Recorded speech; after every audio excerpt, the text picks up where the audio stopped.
Assalamualaikum warahmatullahi wabarakatuh. Kami dari kelompok 6.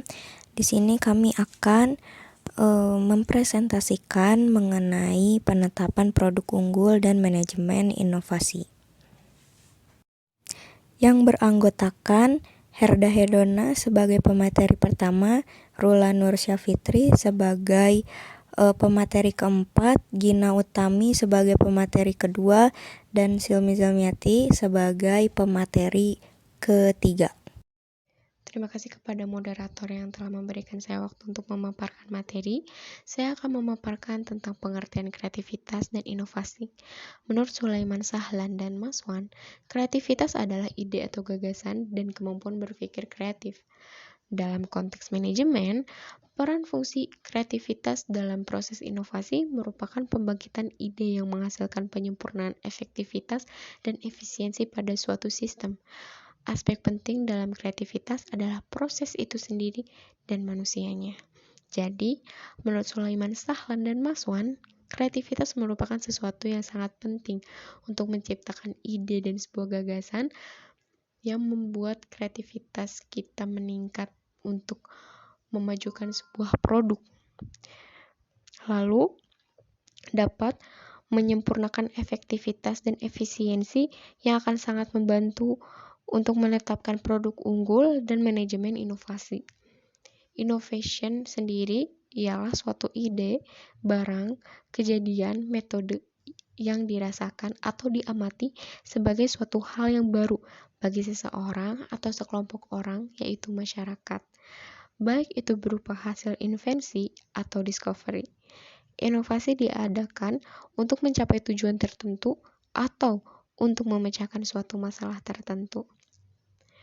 Inovasi sendiri memiliki peran yang sangat penting dalam penetapan produk unggul dan manajemen inovasi, karena tidak jarang mungkin kita akan mendapatkan masalah atau mengharuskan kita memecahkan suatu masalah. Maka inovasi ini adalah salah satu hal yang sangat penting dalam penetapan produk unggul dan manajemen inovasi. Selanjutnya di sini akan membahas tentang manajemen inovasi. Manajemen inovasi adalah suatu pekerjaan yang berbentuk inovasi atau penemuan baru yang harus dimiliki wirausahawan.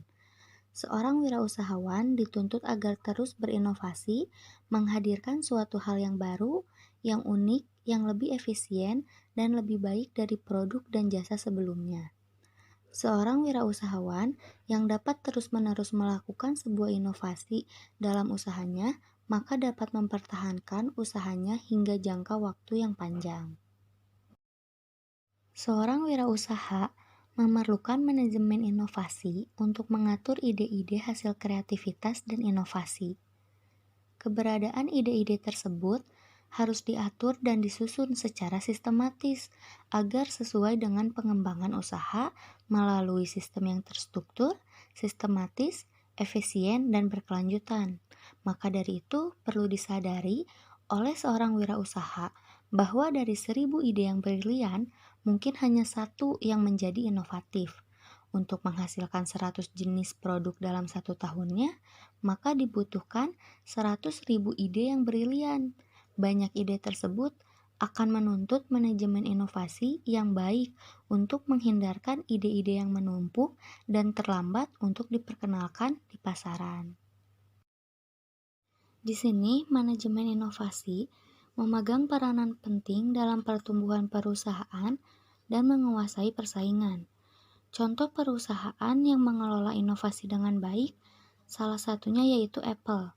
Sejak didirikan tahun 1970-an, Apple yang terus mengembangkan inovasinya sehingga dapat menghasilkan produk-produk gadget seperti iPad, iPhone, iPod yang diterima di pasaran. Bahkan setelah meninggalnya sang pendiri Steve Jobs, Apple diperkirakan akan meluncurkan iCar. Selanjutnya, saya akan memaparkan materi mengenai proses seleksi barang dan jasa. Keputusan produk merupakan hal yang fundamental dan mempunyai implikasi yang besar pada fungsi operasi. Keputusan produk akan mempengaruhi biaya peralatan modal, desain tata letak, kebutuhan ruang, keahlian orang-orang yang dipekerjakan, bahan mentah, dan proses yang digunakan. Memilih produk memang cukup rumit. Di satu sisi, berbisnis dalam bidang yang langka membuat hati tenang karena minimnya pesaing. Namun di sisi lain, pebisnis membutuhkan kesabaran karena produk yang dijual bukan barang primer masyarakat. Sementara ketika memilih produk yang dibutuhkan pasar dalam jumlah yang banyak, pasti banyak pesaing. Mengembangkan produk berarti adalah memenuhi kebutuhan konsumen sebagai sebuah solusi sekaligus menghasilkan kualitas. Oleh karena itu, diperlukan pemahaman untuk merasakan bagaimana mengembangkan produk pada saat yang sama perlu memperhatikan konsumen atau pelanggan. Terima kasih kepada moderator yang telah memberi saya kesempatan. Di sini saya akan menjelaskan tentang quality function development, yaitu salah satu cara utama untuk menyeleksi produk dan jasa yang akan dihasilkan adalah dengan memperhatikan kualitas yang dihasilkan oleh produk. Selanjutnya, QFD, yaitu pendekatan kepuasan konsumen akan kualitas produk dan jasa adalah salah satu kunci sukses menetapkan pasar.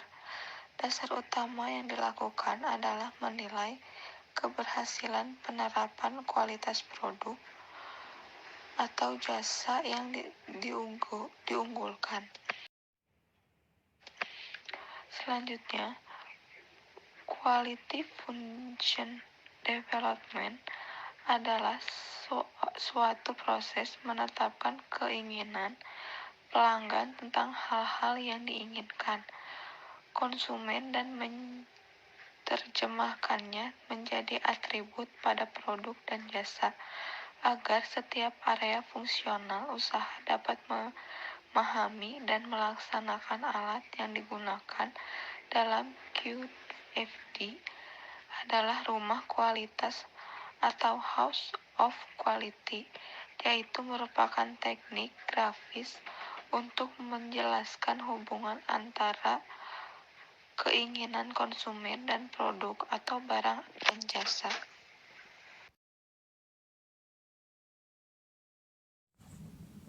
Sekian pemaparan dari kelompok kami. Mohon maaf bila ada salah-salah kata.